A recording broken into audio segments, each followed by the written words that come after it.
इसके भय से देवता भी कांपते हैं। जो कैलाश पर्वत को उठाने की शक्ति रखता है, स्वयं यमराज भी जिसका दास है। रावण अर्थात एक वो हम बीतिवन अस्ति, न भूतो न भविष्यति।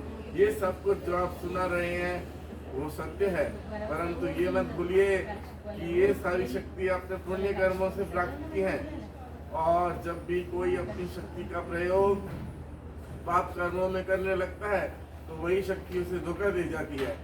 मैं आपका मामा भी हूँ, इसलिए आपको नीति की बात समझा रहा हूँ। जो नारी अपनी इच्छा से ना आए वो अग्नि की ज्वाला होती है। जो एक जलते हुए अंगारे को हृदय से लगाना चाहते हो, बस मारीच, उपदेश सुनने की आदत नहीं त्रिलोक विजय रावण को। हम तीनों लोगों के राजा हैं। संसार की सभी सुंदर वस्तुओं पर हमारा अधिकार है। हमारे लिए कुछ पराया नहीं, सब कुछ हमारा है। हमें नीति मत सिखाओ। शक्तिशाली पुरुष जो करता है वही नीति कहलाती है। शक्ति का ये सबसे विनाशकारी रूप भी यही है जिसका आप प्रदर्शन कर रहे हैं। यही विनाश का मूल है। राजन, तुम नीति की बातें करते हो और इतनी नीति भी नहीं जानते कि राजा के सामने तर्क नहीं करते। ऐसा राजा जो अपनी हितैषियों की बात सुनने को तैयार नहीं होता, वही इसे इच्छाचारी आब्देदाई कहलाता है और अंततः नाश को प्राप्त होता है। क्या आपके बुद्धिमान मंत्रियों ने इस विषय में आपको कोई संबंध नहीं दी? जिस राजा को अपने बाहुबल, अपनी शक्ति पर भरोसा नहीं होता, वही मंत्रियों की मंत्रा के जाल में फंसा रहता है। मंत्रियों का काम है राजा की आज्ञा का पालन करना, आज्ञा देना नहीं। जो मंत्री अपना कल्याण चाहता है उसे उचित है कि राजा के पूछने पर ही अपना मन प्रकट करे, वह भी नम्रता के साथ हाथ जोड़कर। न राजा के सामने केवल अनुकूल, मधुर और प्रिय बात ही कहनी चाहिए।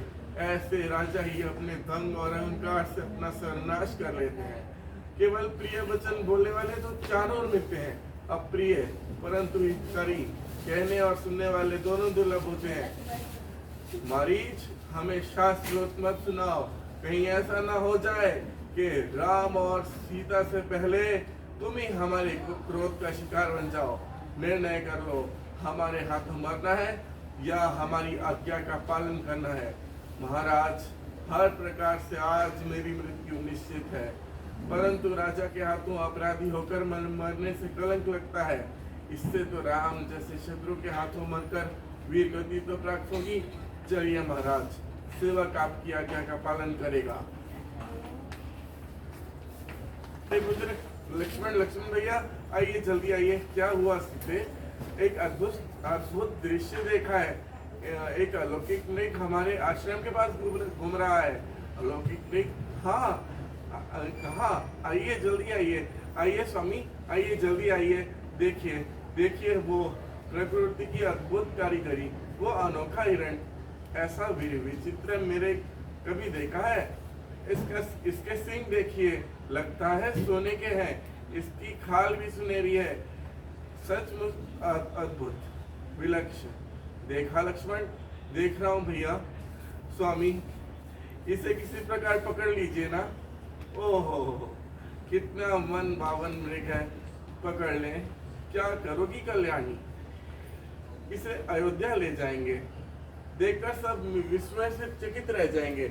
इसके पैरों में घुंघरू बांधूंगी। जब महल में छम छम चलेगी तो माताएं कितनी प्रसन्न होंगी। नहीं तो वनवास की स्मृति स्वरूप भरत भैया को भेंट दे दूंगी। जाइए ना, जल्दी पकड़ लाइए। लक्ष्मण, तुम्हारी भाभी की इच्छा पूरी करनी ही होगी। वास्तव में ये है भी बहुत सुंदर।